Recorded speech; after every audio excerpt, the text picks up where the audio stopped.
I remain Reverend Mother Kehinde Osoba JP ẹjọ́ nítorí t'Ọlọ́run ọba. Ìpè ni mo jẹ́ nínú Séráfù àti Kérúbù. Mo jẹ́ ìpè ní ìpè tó kàn fà mí ayé àti ní ọ̀run. N tó kàn mí gangan ní ìlànà Kérúbù àti Séráfù yẹjọ́. Báyìí kọ́ lẹ ṣe bá. No one is above correction and no one is above mistakes. Kò sẹ́ni tí èèyàn lè correct, kò dẹ̀ sẹ́ni tí èèyàn lè ṣe mistake.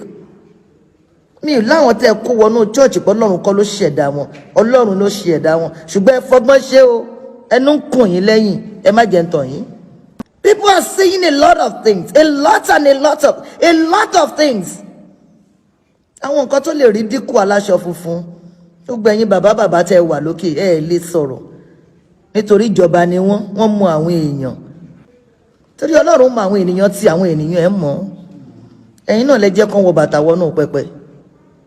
Káti ẹ̀mú yẹn sẹ́gbẹ́ kan pé ẹ ti tọrọ àforíjì. Ẹ̀yin náà lẹ máa kó lóríṣà lóríṣiríṣi wọnú church wọnú pẹpẹ. Ẹ bẹ̀rẹ̀ dáadáa. Ẹ try kẹ́ gúnlẹ̀ sépùtì ayọ̀ kẹ́ gúnlẹ̀ dáadáa. Irú wa ta là wá láti pè yín. Wọ́n lè pí call irú wa nítorí àwa ò lówó lọ́wọ́. Yes. Ẹ láwọn tó lówó lọ́wọ́ lẹ máa ń bá ṣe ẹ̀ kí n bẹ́ẹ̀ tí ò lówó lọ́wọ́ ṣe. Ẹlẹ́ni tó lórúkọ lẹ máa ń bá ṣe ẹ̀ kí n bẹ́ẹ̀ tí ò lórúkọ ṣe. But this white garment, àwa kan ti yàn láàyò. Kẹ́ tó yàn láàyò làwa ti yàn láàyò tá a ti ń wọ̀. Kẹ́ tó dé. Kò sí nǹkan tó bad.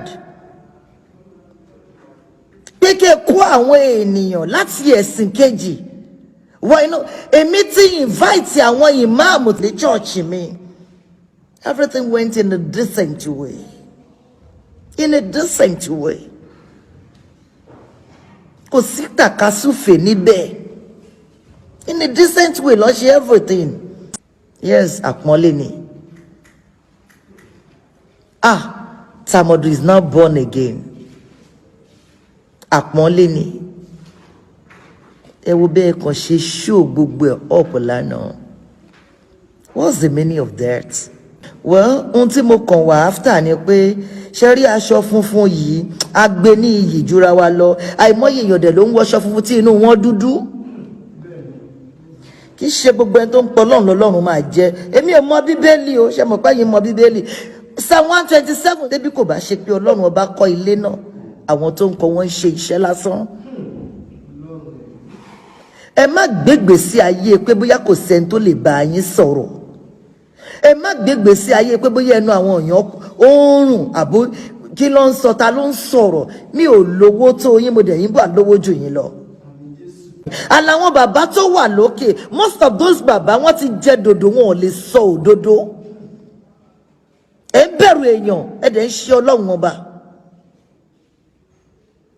Ẹ dẹ̀ sọ ilé ìjọ Ọlọ́run di tùgbà.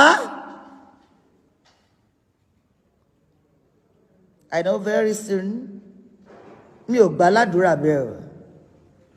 Fún tí mo kàn rọra rí a lot of videos táwọn èèyàn send sí mi. Another church is Landmark Event Center. That church is Landmark Event Center. Ṣùgbọ́n ẹ sọ ìjọ yín di aláṣọ ara, ẹ má sọ di aláṣọ funfun. Ẹ continue pẹ̀lú wọn. Ẹ continue. Kò sẹ́ni tí ò mọ́gbọ́n ká fẹ́ràn sẹ́nu.